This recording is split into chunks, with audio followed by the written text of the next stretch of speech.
मुस्लिम तुम्हें वो चलता है फिनिश छोड़ वाला तुम्हें नहीं कट कर फिर भी कट कर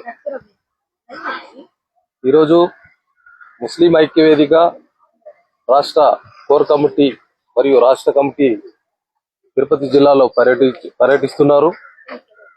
ఇక్కడ గూడూరు నియోజకవర్గం వాకాడులో కోట గ్రామంలో ఇక్కడ రావడం జరిగింది. మండలం మా ముస్లిం ఐక్యవేదిక రాష్ట్ర అధికార ప్రతినిధి ఖలీల్ సయ్యద్ గారితో ప్రత్యేక ఇంటర్వ్యూ. అస్సలాము అలైకుం రహమతుల్లాహి బర్కాతుహు. తిరుపతి జిల్లా గూడూరు నియోజకవర్గం కోట మండలంలో ఈ రోజు ఉదయం 10 గంటలకు జరగాల్సిన ఇక్కడ సమావేశం ఒక అర్ధ గంట లేటుగా చాలు అయింది. కాబట్టి మేము 2:30కు వాకాడు మండలంలో మా ఆత్మీయ సమావేశం ఉంది. కానీ కొంచెం అర్ధ గంట లేట్ అవుతుంది. కాబట్టి ఇక్కడ సూపర్ సక్సెస్ అయిపోయింది. మరియు ప్రతి ఒక్కరూ మాట్లాడినారు కాబట్టి లేటు అయింది. అందుకే ఈ 2 సమావేశాలు ఫస్ట్ టైం మేము 2 మండలాల్లో మీటింగ్స్ జరపబోతున్నా ముస్లిం ఐక్యవేదిక. ముస్లిం ఐక్యవేదిక ద్వారా ముస్లింలకు మీరు ఏం సందేశం ఇవ్వగలుగుతున్నారు? ఎందుకంటే చూడండి, జిల్లాలకే కాకుండా నియోజకవర్గాలే కాకుండా మండలాలు గ్రామాల్లో కూడా ముస్లిం ఐక్యవేదిక విస్తరించాలా. అప్పుడే బలోపేతం అవుతాం మనము. మా సందేశం ఎందుకంటే ఎక్కడో ఒక చోట మేము నలుగురు ఉండి మా హక్కులు రావాలంటే అవి రావు. మేము గ్రౌండ్ వర్క్ చేస్తామని ఇంతకు ముందే మేము చెప్పాము. మేము 2024 ఎన్నికలకు ముందు 2-3 వేల మీటింగ్స్ కూడా చేశాం. అది ఎందుకు? ఎన్నికల వరకు సమావేశం ఇచ్చేది.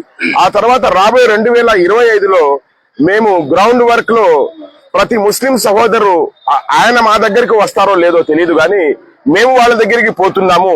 వాళ్ళకు ఆ సందేశం అందుతుంది. కాబట్టి మా ఒక్క పిలుపుకే వాళ్ళు ఈ రోజు 2 మండలాల్లో 2 సమావేశాలు జరుపుతున్నారంటే ఇది చాలా అద్భుతమైన సందేశం ముస్లిం ఐక్యవేదిక కానీ నేను ఆశిస్తున్నాను. ఇప్పుడు ముస్లిం ఐక్యవేదిక ద్వారా రాజకీయ రిజర్వేషన్ కోరుతున్నారు. ఏ ప్రాతిపాదికన మీరు కోరుతున్నారు? చూడండి భయ్, మేము దామాష ప్రకారం సీట్లు అడిగాము ప్రభుత్వాలకు అడిగాము. అప్పుడు ప్రతిపక్షంకు కూడా అడిగాము. కానీ ఒకరైతే కొన్ని ఇచ్చారు, ఒకరైతే 3 అది భిక్ష మాదిరిగా ఇచ్చారు. మనకు అదే రాజకీయ రిజర్వేషన్ లో మనకు ఇన్ని శాతం అని ఉంటే ఆ సీట్ల మీద మనమే నిలబడి మనమే పోరాడి మనమే గెలుచుకుని మా హక్కులు మనం సాధించుకోవచ్చు చట్టసభల మూలంగా. ఎందుకంటే వీళ్ళు చట్టాలు తయారు చేస్తున్నది చట్టసభల్లో, కానీ మాకు ఆ చట్టసభల్లో రానివ్వడం లేదు. అందుకే ఈ ముస్లిం ఐక్యవేదిక ఏర్పాటు చేసి మేము అదే చెప్తున్నాం కదా, విద్య, వైద్యం, ఉపాధి ఇవి సాధించుకోవాలంటే రాజకీయ చైతన్యం మనలో కావాలి, మనలో రావాలి. ఈ సందేశం ప్రతి ఇంటికి తీసుకొని పోయే ప్రయత్నంలోనే ముస్లిం ఐక్యవేదిక ఉంది.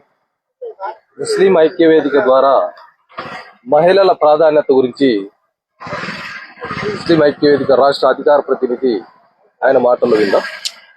చూడండి, 2028లో 2029లో మహిళా బిల్లు పాస్ అయి ఉంది. 33% మహిళలకు పార్లమెంటు, అసెంబ్లీ మొత్తం వాళ్ళు ఇవ్వాల్సిందే. అప్పుడు మన ముస్లిం మహిళలు ఇళ్లలో నుంచి రావటం లేదు. వాళ్ళు వస్తారు, మేము సీట్ ఇస్తాం, మీ మహిళలు చూపించంటే లేదు. కాబట్టి మహిళలు కూడా మేము తీసుకుని వస్తున్నాము. వాళ్ళు కూడా చైతన్యం తీసుకుని వస్తాం. మా హక్కులు ఏది కూడా డాక్టర్ అంబేద్కర్ గారు రాజ్యాంగ హక్కు మాకు ఇచ్చారు. ఆయనకు మేము మర్చిపోము ఎట్టి పరిస్థితిలో.